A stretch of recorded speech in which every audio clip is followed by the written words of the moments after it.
homemade warka. What is it? Well, basically it's just a phyllo dough, the Moroccan style, but this one is homemade.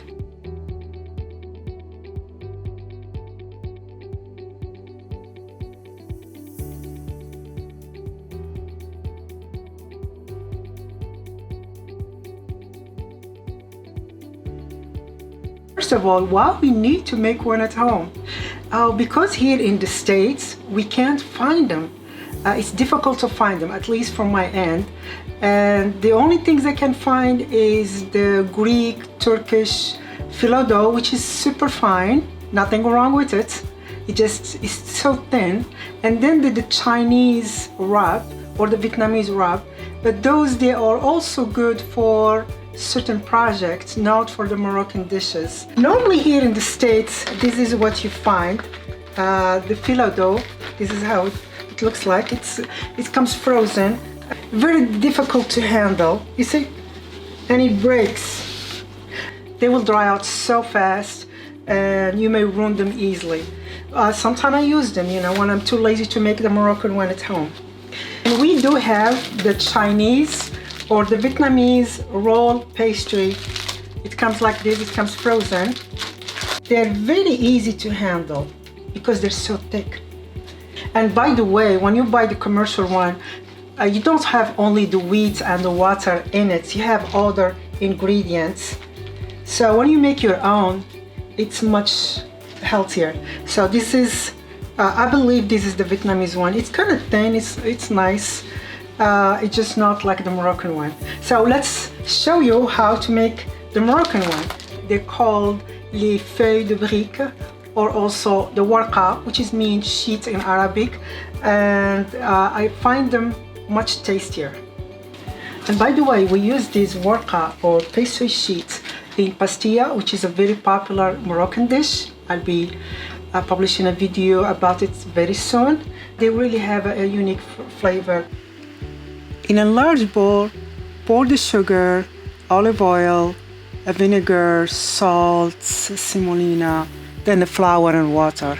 And with a large whisk, mix everything until you don't see any lumps. Some people use a food processor or a blender. I think the whisk is enough for this batter because it has a very high hydration.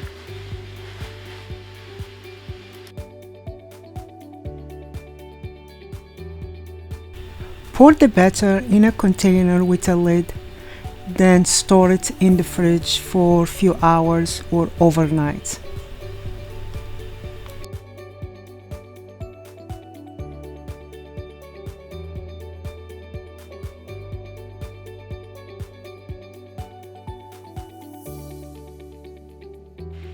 Traditionally, we use our hand to make warka, but I'm not that expert, so I'm going to use a very large silicone brush. Get the batter out of the fridge, whisk it very well. If you find it too stiff, add a couple of spoons of water. We're going to be cooking or baking this pastry over the stove. So I'm going to use a large pot with hot boiling water, then a non-stick pan over the pots to keep the temperature down. Then here I'm using a thermometer to monitor it. With this big brush, we can pick up a lot of batter. Brush your skillet or the pan with a very thin layer. Do not press too hard. Do it very lightly. Cover any empty space, any holes, and wait between 1 minute and 2 minutes or 2 minutes until the warka is white and the edges they're dry.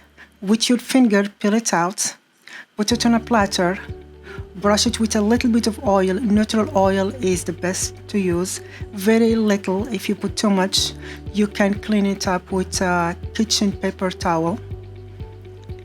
Then cover it with a kitchen towel or a plastic sheet.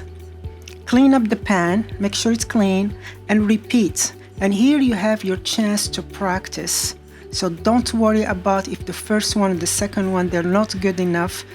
You can always get rid of them and keep practicing until you get it right. It's not that hard.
Here I have a second version of cooking the warka. I'm using the pan directly over the heat. Since my stove, I can control the heat as long as around 250 and 300, you should be fine. You don't have to use the boiling water.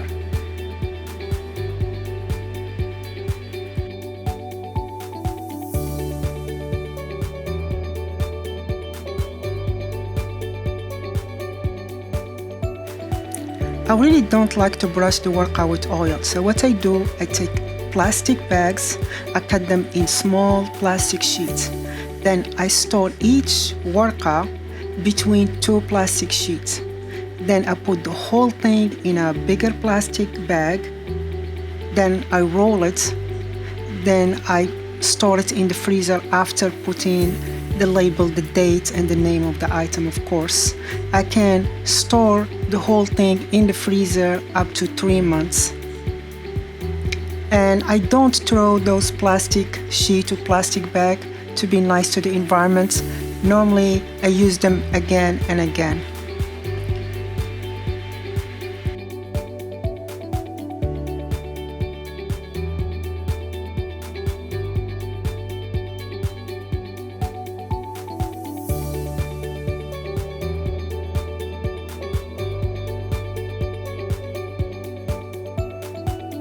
Feels like silicone. It's so easy to handle, and keep them frozen until you need them. Keep these plastic sheets for another project. I hope you like this video and I hope you try them. And please leave a comment about which phyllo dough you're using. Bye bye. See you soon.